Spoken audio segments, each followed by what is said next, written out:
Hello students, so today we are going to talk about that how haloalkanes and haloarenes can be prepared. What are the various methods? So the first method which you will use is that is from alcohols. Haloalkanes can easily be prepared by using alcohol. From alcohols, so what are the things which you need to make haloalkanes? You have to react alcohol with various substances, and among that the first one will be your halogen acid, or you can say that like HCl. You can use HBr also, you can use HI also. So these are the reagents which you can use to make haloalkane from alcohols. Okay, so students, in alcohols actually what happens, there is a hydroxyl group, or you can say OH group, which is bonded to a sp3 hybridized carbon atom, and on reaction with hydrochloric acid or HBr or HI, the cleavage of CO bond takes place. ये जो bond होता है carbon और oxygen के बीच का, इसका cleavage हो जाता है, ये बॉन्ड टूट जाता है और एल्काइल हैलाइड्स का फॉर्मेशन हो जाता है स्टूडेंट. तो एक तो हम ये यूज़ करेंगे, और जो दूसरा है that is we can use halides of phosphorus. जो फास्फोरस के हैलाइड्स होते हैं जैसे कि PCl3 होता है, फास्फोरस ट्राइक्लोराइड है, और फास्फोरस पेंटाक्लोराइड PCl5 है. इनको यूज़ करके भी हम हेलोएल्केन्स का प्रिपरेशन कर सकते हैं. इसके अलावा स्टूडेंट दो और जो बुक में गिवन है, another compound is that is your thionyl chloride. Thionyl chloride can also be used, and the formula of this is SOCl2. और ये जो थर्ड वाला है जो स्टेप है, by using thionyl chloride, it is very important because many times in board examination question is also asked that why SOCl2 is preferred. तो ये भी इसके बारे में बात करेंगे, डिस्कस करेंगे इसके बारे में भी. तो student first of all we are going to take first reagent that is your HCl, HBr and HI. ठीक है, तो उसमें हम लोग क्या करेंगे स्टूडेंट, सबसे पहले तो अब जैसे कि मैंने यहाँ पर एक एल्कोहल लिया, दिस इज़ योर इथेनॉल, और you can say ethyl alcohol, and when ethyl alcohol react with hydrochloric acid HCl in presence of zinc chloride ZnCl2. ठीक है, यहाँ पर ये जिंक क्लोराइड है, this is a reagent. And what is the role of zinc chloride? It is also very important. So this zinc chloride helps in cleavage of, it helps in, ये note कर लीजिए, important है ये, it helps in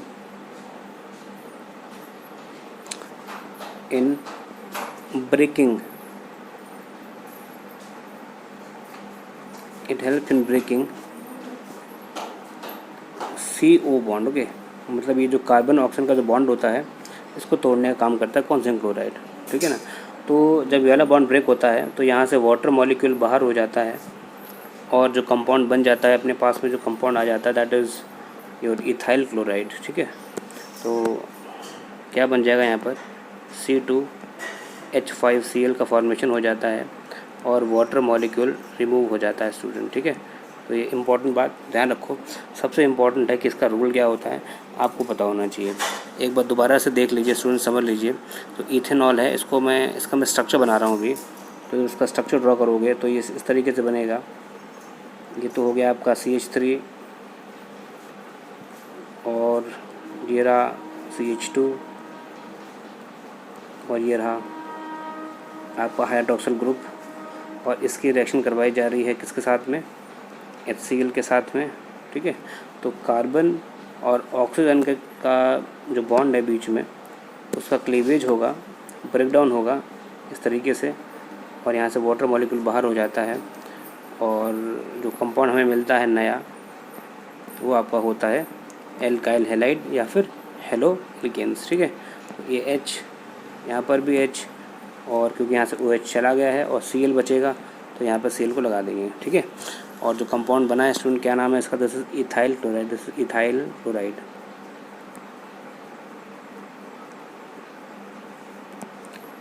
Understood? But student, this reaction is important as well as some of the topics are there also which are little bit confusing also. जैसे कि अगर मुझे bromides का प्रिपरेशन करना हो तो उसके लिए हमें सल्फ्यूरिक एसिड का यूज़ करना पड़ता है। और साथ में आप जब अपनी बुक में पढ़ोगे एनसीईआरटी में तो इसके लिए एक पॉइंट गिवन है, अगर हमको स्टूडेंट ब्रोमाइड बनाना हो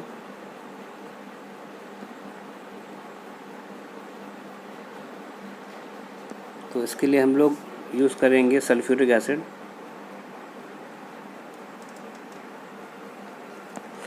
सल्फ्यूरिक एसिड का स्टूडेंट यूज़ किया जाता है इसमें। और यहाँ पर चलिए मैं पहले तो रिएक्शन को लिख दे रहा हूँ डायरेक्टली कि 48% HBr का यूज़ करना चाहिए हमें।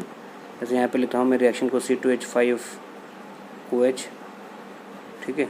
और ये रहा अपने पास में HBr, और ये यहाँ पर मैंने यूज़ किया है सल्फ्यूरिक एसिड, H2SO4 है अपने पास में सल्फ्यूरिक एसिड। और आपको पता होना चाहिए कि जो सल्फ्यूरिक एसिड है this is a strong dehydrating agent, ये वाटर को रिमूव करने में हेल्प करता है। तो सल्फ्यूरिक एसिड का जो काम है यहाँ पर, this is dehydrating agent, it will help in removal of water molecule again.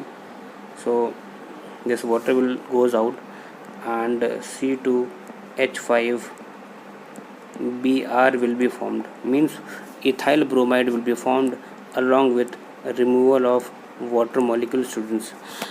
Okay, now this is sulfuric acid, and sulfuric acid used here, it is concentrated sulfuric acid, concentrated sulfuric acid है यहाँ पर ये। and the role of this is it act as a dehydrating agent, it act as dehydrating agent, it act like a dehydrating agent।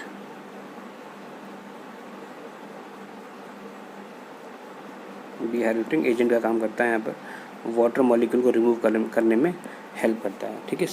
इसके अलावा next topic ये है कि अगर हमें आयोडाइड को बनाना हो तो उसमें क्या करेंगे, और इसके ऊपर भी क्वेश्चन पूछा गया है बुक में। आप जब एनसीईआरटी में देखोगे, इंटरेस्ट क्वेश्चन देखोगे तो आपको मिलेगा वहाँ पर।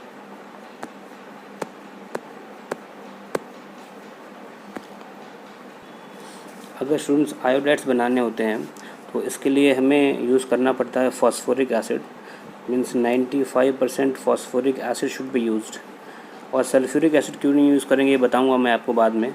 तो अभी आयोडाइड्स के लिए 95% क्या यूज़ करोगे, फॉस्फोरिक एसिड आपको यूज़ करना पड़ेगा।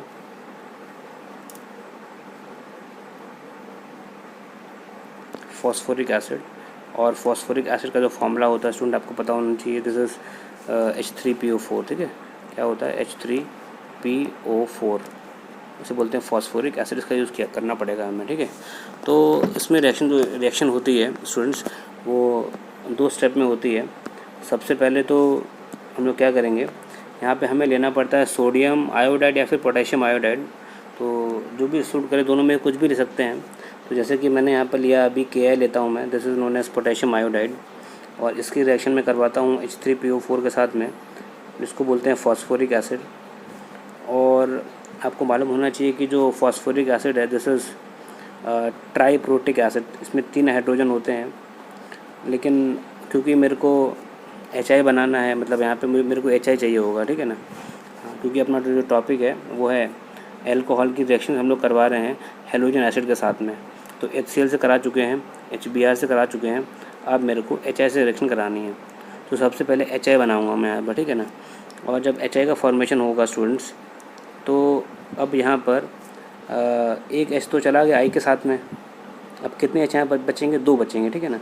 और ये वाला K, तो ये बन जाएगा आपका KH2PO4, इसको बोलते हैं पोटेशियम डाईहाइड्रोजन फॉस्फेट। नोट कर लीजिए, मैं लिख नहीं रहा हूँ, I am not writing this is potassium dihydrogen phosphate, okay. और ये मुझे मिल गया HI। अब ये जो HI मिला है इसकी रिएक्शन मैं अपने एल्कोहल के साथ में करवा लूँगा। तो एल्कोहल मेरे पास में दोबारा मैं वही ले रहा हूँ, आप कोई सा ले लो। तो C2H5OH मैंने यहाँ पे लिया हुआ है, और ये रहा यहाँ पर HI, हाइड्रोजन आयोडाइड।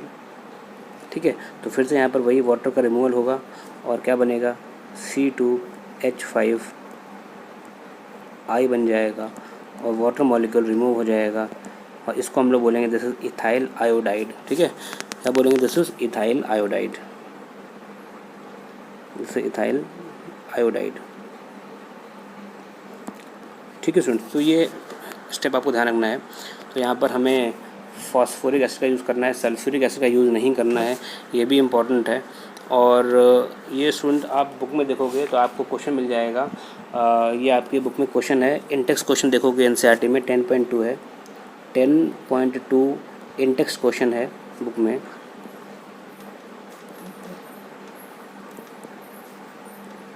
उसमें पूछा गया है कि जब एल्काइल आयोडाइड्स बनाए जाते हैं तो सल्फ्यूरिक एसिड का यूज़ क्यों नहीं किया जाता है स्टूडेंट्स, ये क्वेश्चन है, मैं लिख दे रहा हूँ यहाँ पर। Why H2SO4 is not used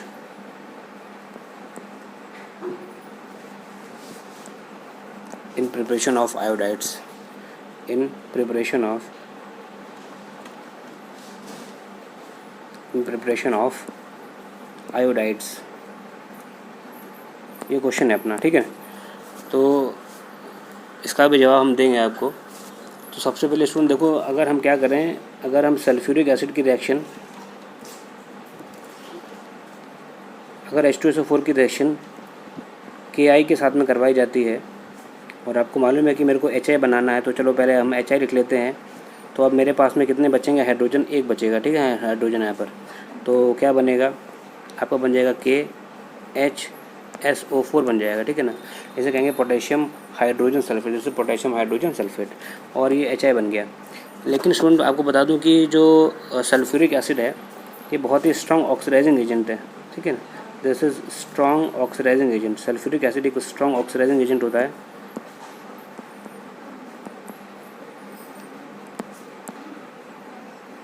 ठीक है, और जिसकी वजह से ये क्या करेगा, जैसे ही HI फॉर्म होगा तो इट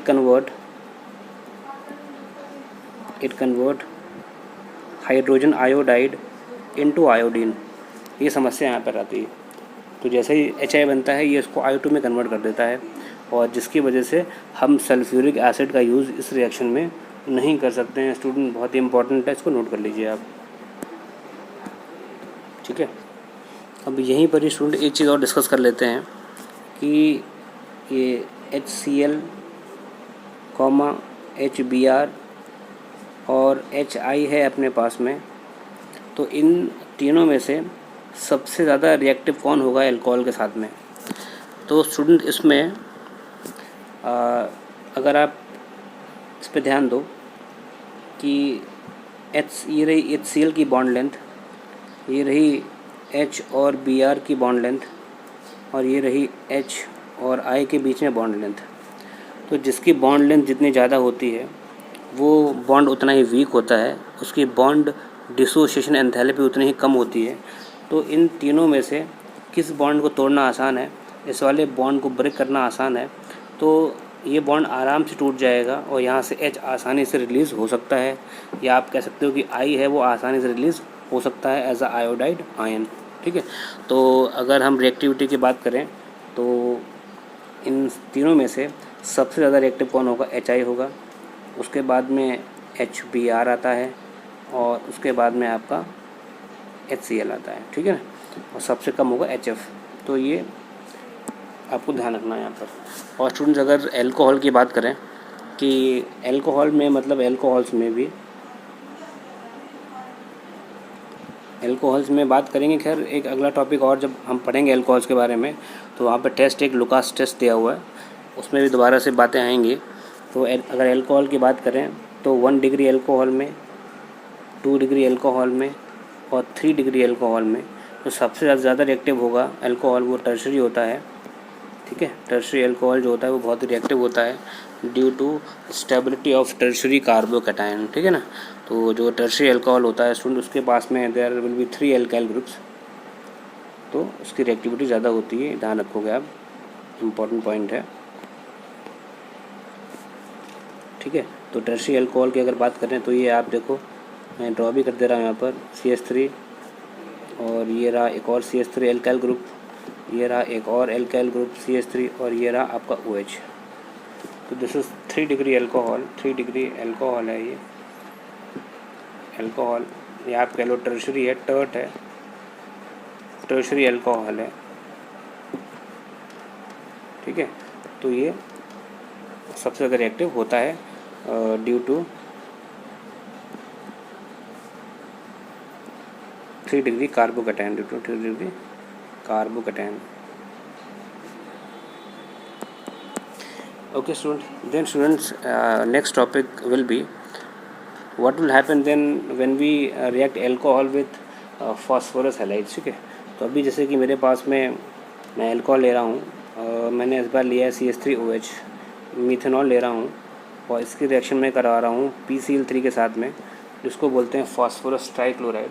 तो जब इसकी रिएक्शन होती है स्टूडेंट PCl3 के साथ में, तो यहाँ पर बन जाएगा CH3Cl का फॉर्मेशन होगा, क्योंकि यहाँ पे हमने Cl लिया हुआ है, तो CH3Cl बनेगा, और साथ ही में ये और बनेगा H3PO3 और बनेगा, ये आपको ध्यान रखना है, जिसको बोलते हैं फास्फोरस एसिड, ठीक है ना। तो H3PO3 क्या होता है, दिस फास्फोरस एसिड, और H3PO4 क्या था, दैट वाज फास्फोरिक एसिड, ठीक है। अगर अल्कोहल की रिएक्शन स्टूडेंट, अगर अल्कोहल की रिएक्शन CH3CH2OH लेता हूँ मैं इस बार, अब मैंने लिया हुआ है इथाइल अल्कोहल, और इसकी रिएक्शन मैं करवा रहा हूँ PCl5 के साथ में। ध्यान रखिए, बहुत ही इंपॉर्टेंट रिएक्शन है, और PCl5 के साथ में जो रिएक्शन होगी तो क्या क्या चीज़ें हमको मिलेंगी स्टूडेंट, तो एल्काइल हैलाइड तो मिलना ही मिलना है, ठीक है ना। तो यहाँ पे ग्रुप कौन सा लगा हुआ है, इथाइल ग्रुप, कौन सा ग्रुप है, इथाइल। तो यहाँ पे क्या बनेगा, तो CH3 CH2 और Cl तो लग ही जाएगा, ठीक है ना। क्या बनेगा, इथाइल क्लोराइड। लेकिन इसके अलावा और चीज़ें क्या बनेंगी स्टूडेंट, ध्यान रखना है आपको। एक बनेगा POCl3, जिसे बोलते हैं फास्फोरस ऑक्सीक्लोराइड बनेगा, और साथ में बनेगा HCl। तो रिएक्शन को याद करिए, बहुत ही इंपॉर्टेंट चीज़ें हैं ये, ठीक है ना। तो अल्कोहल की रिएक्शन हमने फास्फोरस के हैलाइड से करा ली, PCl3 से भी करा के देख ली, और PCl5 से भी करा के देख ली, दोनों में बनेगा एल्काइल हैलाइड। लेकिन PCl3 वाले केस में आपको ध्यान रखना है कि H3PO3 का फॉर्मेशन होगा, ये इंपॉर्टेंट पॉइंट है, कई बार रिएक्शन में पूछ लिया भी जाता है आपसे, ठीक है ना। इसके अलावा स्टूडेंट नेक्स्ट जो टॉपिक है, जो कि बहुत ही इंपॉर्टेंट है, वेरी इंपॉर्टेंट टॉपिक, जिससे कि बोर्ड में कई बार क्वेश्चन पूछे भी गए हैं, what happens when alcohol react with thionyl chloride, okay, SOCl2। तो मैं क्या करता हूँ अभी, रिएक्शन विथ SOCl2 करके देखता हूँ, ठीक है ना। और रिएक्शन किसके साथ में करानी है, इसकी अल्कोहल के साथ में करवानी है, क्योंकि अपना टॉपिक वही चल रहा है मेन, ठीक है। तो C2H5OH अल्कोहल लिया हमने, और ये लिया है मैंने SOCl2, जिसको बोलते हैं थायोनिल क्लोराइड, ठीक है। तो बहुत सिंपल रिएक्शन, इनको आसानी से आप याद कर सकते हो। C2H5Cl बन जाएगा, साथ में SO2 बनेगा, और साथ में HCl बनेगा, क्या बनेगा, HCl। और ये दोनों ही चीज़ें बहुत इंपॉर्टेंट है, और यही दोनों चीज़ें पूछी जाती हैं आपसे एग्ज़ाम में। और ये जो मेथड है बहुत ज़्यादा प्रेफर भी किया जाता है। प्रेफर करने का कारण ये है कि इसमें आपको मिक्सचर नहीं मिलता है, इसमें आपको केवल ये मिल जाएगा आसानी से, क्योंकि ये जो दोनों चीज़ें हैं SO2 और HCl, ये दोनों ही स्टूडेंट गैसेस हैं, ठीक है ना, दोनों ही गैसेस हैं जो कि रिमूव हो जाती हैं आसानी से, दीज आर गैसेस। तो this is your best method, best आप भी कह सकते हैं कि अगर हमें अल्काइल हैलाइड का फॉर्मेशन करना हो तो अल्कोहल की रिएक्शन आप करवा दीजिए SOCl2 के साथ में, तो अल्काइल हैलाइड मिल जाएगा, और साथ ही साथ में SO2 मिलेगा, HCl मिलेगा, जो कि गैस के फॉर्म में रिमूव हो जाता है। इसलिए ये बहुत ही अच्छा एक मेथड होता है, इम्पॉर्टेंट है, नोट कर लेंगे इसको स्टूडेंट्स, ठीक है। तो स्टूडेंट्स अपना जो फर्स्ट मेथड था फ्रॉम अल्कोहल वो ख़त्म हो चुका, that was over. Now second topic will be we will make alkyl halides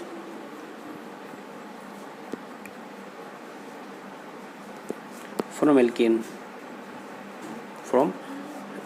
ठीक है ना। एल्कीन का यूज़ करेंगे अब हम, और देखते हैं कैसे बनेगा। टॉपिक अपना इम्पोर्टेंट है स्टूडेंट्स। ये भी वैसे क्लास 11th में भी था ये, जिन्होंने क्लास 11th में पढ़ा है ध्यान से वो समझ जाएंगे आसानी से। अब स्टूडेंट अपने पास में सपोज़ मैं यहाँ पर एक एल्कीन ले रहा हूँ। सबसे सिंपल एल्कीन तो आपको मालूम है क्या होता है, ईथीन ही होता है स्टूडेंट्स। ठीक है, ये मैंने ईथीन लिया हुआ है और इसके अलावा इसकी रिएक्शन मैंने कर दी है सपोज़ HCl के साथ में। ठीक है, हाँ, तो अगर मैं ये मान लूँ कि ये वाला जो बॉन्ड है ये शिफ्ट होकर कर यहाँ पे चला जाता है स्टूडेंट्स। ठीक है, इधर चला जाता है तो यहाँ पे चार्ज कौन सा आएगा, यहाँ पे चार्ज माइनस आ जाएगा इस वाले कार्बन पे, और इस वाले कार्बन पे चार्ज कौन सा आएगा, प्लस का आएगा। ठीक है स्टूडेंट्स, अब क्योंकि यहाँ पे चार्ज माइनस का आ गया है, ठीक है, और आपको मालूम है कि एक HCl एक पोलर मॉलिक्यूल होता है H plus Cl negative, Cl negative. ठीक है, तो आप समझ जाइए कि Cl किसके पास जाएगा और H किसके पास जाएगा। तो ये जो H है इसको मैं यहाँ पे जोड़ लेता हूँ और जो Cl है इसको मैं यहाँ पे जोड़ लेता हूँ स्टूडेंट। ठीक है, तो एक तरीके की एडिशन रिएक्शन है, और जब ये रिएक्शन होगी स्टूडेंट्स तो क्या बनेगा आगे देखो आप, तो CH ये भी H, ठीक है, और ये Cl आगे कहाँ पे आके जुड़ेगा, ये आगे जुड़ जाएगा इस वाले कार्बन पे। तो यहाँ पर आप Cl लगा सकते हो आसानी से, और डबल बॉन्ड कन्वर्ट होगा सिंगल बॉन्ड में, और ऊपर भी H है, यहाँ पर भी H है और यहाँ पर भी H है। ठीक है ना, कोई ज़रूरी नहीं है कि ये बॉन्ड यहाँ पे शिफ्ट हो, ये बॉन्ड यहाँ पर भी शिफ्ट हो सकता है, मैंने अभी वहाँ पे कर लिया है। ठीक है ना, तो क्या बन जाएगा, तो आपको मिल जाएगा CH3 और ये आपका CH2 और Cl, मतलब आपको मिलेगा इथाइल क्लोराइड। ठीक है, क्या मिल जाएगा, CH3 CH2 और Cl, ये मिलकर इथाइल क्लोराइड, ऐसे भी लिख सकते हैं इसको, दिस इज इथाइल क्लोराइड।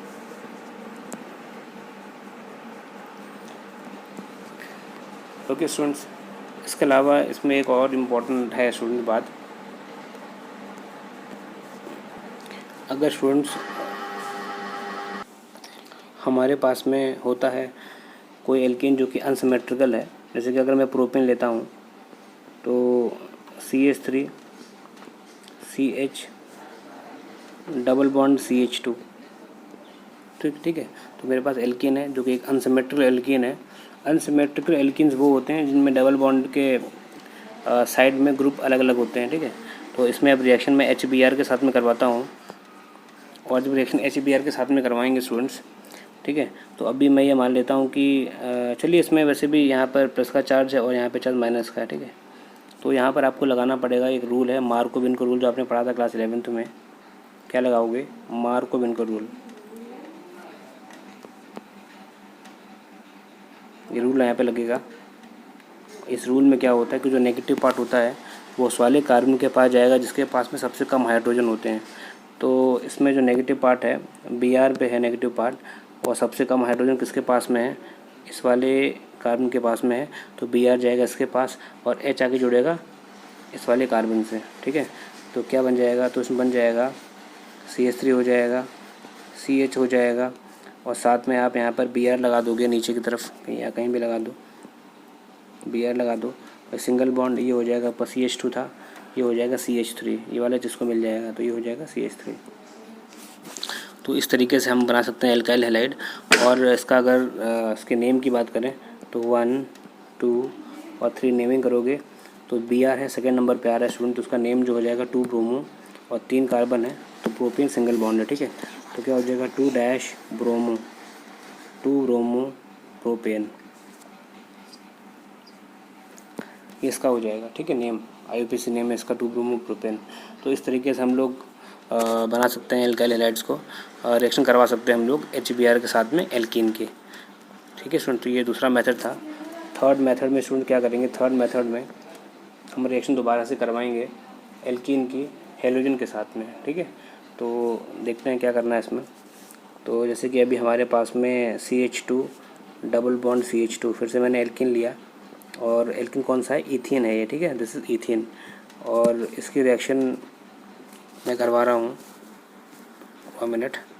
इसकी रिएक्शन हम लोग कर रहे हैं फिर से हेलोजन के साथ में, और मैंने हेलोजन यहाँ पे क्लोरीन लिया हुआ है, तो Cl सिंगल बॉन्ड Cl लिख लिया मैंने, चाहे Cl2 भी कर सकता था, लेकिन ऐसे आपको ज़्यादा समझ में आएगा।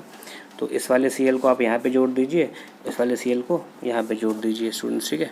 तो क्या बनेगा, ये हो जाएगा CH2 और नीचे लग जाएगा Cl, या चाहे साथ में लिख लो, और सिंगल बॉन्ड ये भी रहेगा CH2 और नीचे लगेगा Cl, ठीक है। तो बहुत आसान है, और 1 और 2, ठीक है ना। तो दोनों पे ही क्लोरीन है, तो नेम क्या होगा इसका, 1,2 dash dichloro, di CHLOR, die chloro.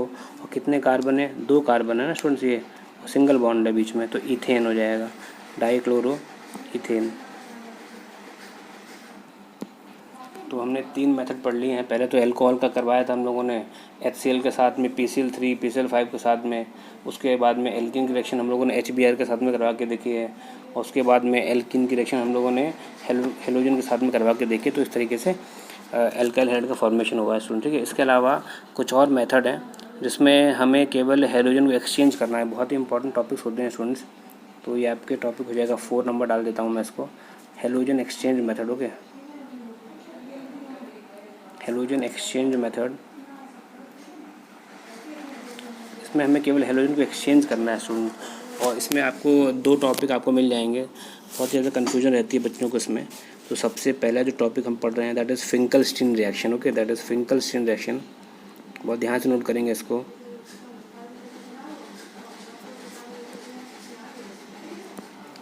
Finkelstein reaction है ये, और फिंकलस्टीन रिएक्शन में स्टूडेंट्स हमें कोई भी एल्काइल हैलाइड लेना है और उसकी रिएक्शन हमें सोडियम आयोडाइड से करवानी है। जैसे कि हमारे पास में अभी सपोज CH3Cl ले रहा हूँ मैं, मिथाइल क्लोराइड है, और इसकी रिएक्शन में कराता हूँ सोडियम आयोडाइड के साथ में, Na के साथ में करवा रहा हूँ स्टूडेंट्स। तो यहाँ पर हेलोजन का एक्सचेंज होगा, there will be halogen exchange, okay. तो ये जो Cl है यहाँ से जाएगा और यहाँ पे I आकर के लग जाएगा, यहाँ पर आकर के I लग जाएगा, ठीक है। तो और ये NaCl चला जाएगा यहाँ से, और I लग जाएगा, तो क्या बन जाएगा, ये बन जाएगा आपका CH3I, और NaCl यहाँ से रिमूव हो जाता है, ठीक है। तो पहले क्या था, पहले था ये मिथाइल क्लोराइड, अब बन चुका है मिथाइल आयोडाइड, ठीक है। तो इसमें कुछ नया नहीं हुआ है, बस इसमें हेलोजन था, उसका एक्सचेंज हुआ है स्टूडेंट, ठीक है। तो कौन सा रिएक्शन थी ये वाली, ये थी फिंकलस्टीन रिएक्शन, और इसका यूज़ किसके लिए करते हैं, when we have to make alkyl iodides, ठीक है। एक और रिएक्शन है, इससे मिलती जुलती है, दैट इज़ स्वार्ट्स रिएक्शन। उसका यूज़ करते हैं जब हमें फ्लोराइड्स बनाना हो। स्वार्ट्स रिएक्शन है स्टूडेंट, स्वार्ट्स रिएक्शन बहुत इंपॉर्टेंट है। जितनी भी नेम रिएक्शंस होती हैं वो सारी इंपॉर्टेंट होती हैं बोर्ड के लिए।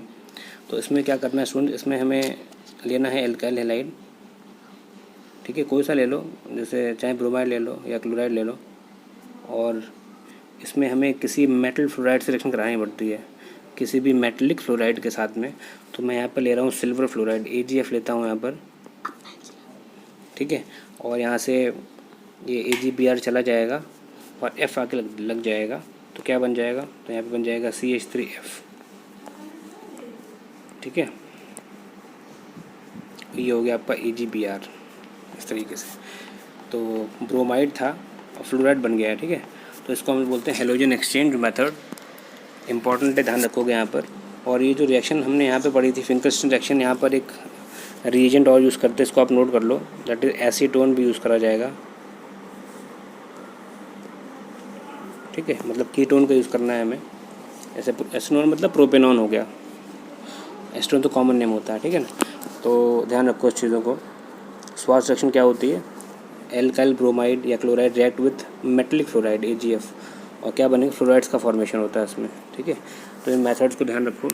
तो कैसे कैसे हम लोगों ने एल्काइल हैलाइड को बनाया था। पहला मेथड था एल्कोहल की रिएक्शन किससे करवाई थी स्टूडेंट्स, हम लोगों ने HCl के साथ में, HBr के साथ में या HI के साथ में, और then we have also reacted alcohol with thionyl chloride SOCl2, and then we have also used halides of phosphorus. We have also reacted alkenes with HBr, and we have applied Markov-Vinker rule when there was unsymmetrical alkene, and then halogen exchange methods, okay students. So these are the important points by which you can prepare haloalkanes, and about haloarenes we'll talk in next topic. Thanks for watching Ajay tutorial.